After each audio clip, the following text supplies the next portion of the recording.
Hello friend, यदि आप अपने गार्डन को मेरी तरह हरा भरा रखना चाहते हैं फ्रेंड, तो कुछ टिप्स फॉलो करें। फ्रेंड गर्मी तो इतनी अधिक बढ़ गई है फ्रेंड कि सारे प्लांट को बचाना ही मुश्किल हो जा रहा है। फिर भी देखिए मेरे गार्डन में कितनी ग्रीनरी बनी हुई है। सारे प्लांट का ग्रोथ देखिए कितना अच्छा है और सब में शाइनिंग लीफ भी है।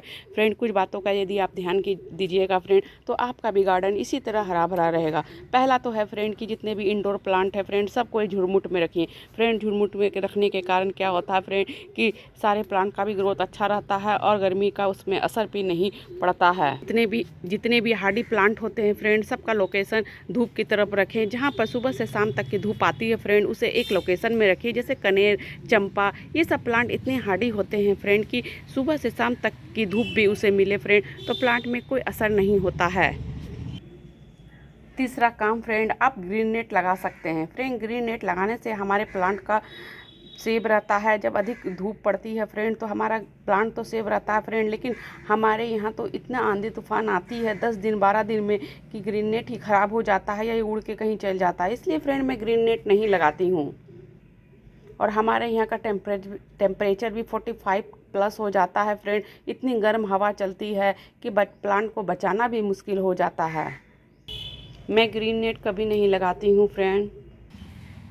तीसरा काम आप मल्चिंग का कर सकते हैं। फ्रेंड मैं फरवरी के समय ही अपने पोट की जब रिपोर्टिंग कर रही थी फ्रेंड, या फिर अपनी गुड़ाई या फिर अपना गार्डनिंग वर्क कर रही थी, उसी समय में सारे पोट में थोड़े थोड़े टर्टल वाइन या फिर ट्रायंगल हर्ट की कुछ कटिंग सारे पोट में डाल दी थी। फ्रेंड देखिए सारे पोट में डालने के कारण ये पूरा ही कवर हो गया। इसके रूट छोटे छोटे होते हैं। आप वंडरिंग जू या रोजमोस, पर्सलिन किसी भी कटिंग इसमें डाल सकते हैं। इससे देखिए इसमें प्लांट पोट में नमी बनी हुई रहती है और पानी भी कम लगता है फ्रेंड, और ऊपर से मिट्टी भी कवर रहता है, जिससे कि हमारा पोट गर्म नहीं होता है और मिट्टी भी गर्म नहीं होती है। यह मल्चिंग के लिए बेस्ट ऑप्शन होता है। मैं तो हर साल ऐसा ही करती हूँ, अपने सारे पोट में इसी तरह मल्चिंग करती हूँ।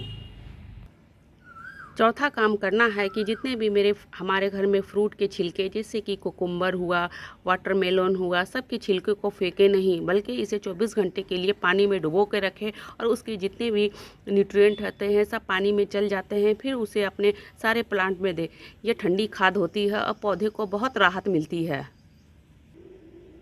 पाँचवा नंबर में फ्रेंड, इस समय हार्ड प्रूनिंग या फिर किसी भी केमिकल फर्टिलाइज़र का यूज़ न करें, क्योंकि गर्मी इतनी अधिक है कि हमारा प्लांट ख़राब हो सकता है। ऐसे भी फ्रेंड सारे प्लांट को शेडी एरिया में रखना मुश्किल हो जाता है, क्योंकि प्लांट की संख्या इतनी अधिक है कि किसी भी प्लांट को एक साथ शेडी एरिया में रखना मुश्किल है। इसीलिए मैं यही सब उपाय करती हूँ फ्रेंड। और देखिए मेरे गार्डन में कितनी हरियाली बनी हुई है।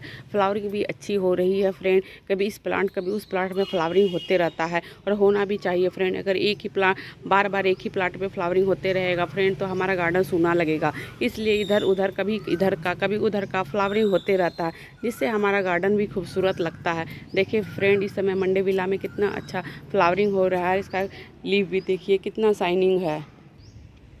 इन सब बातों का ध्यान दीजिए फ्रेंड, तो देखिए आपके गार्डन में हरियाली की कमी नहीं होगी, चाहे टेम्परेचर 45 क्यों ना हो जाए।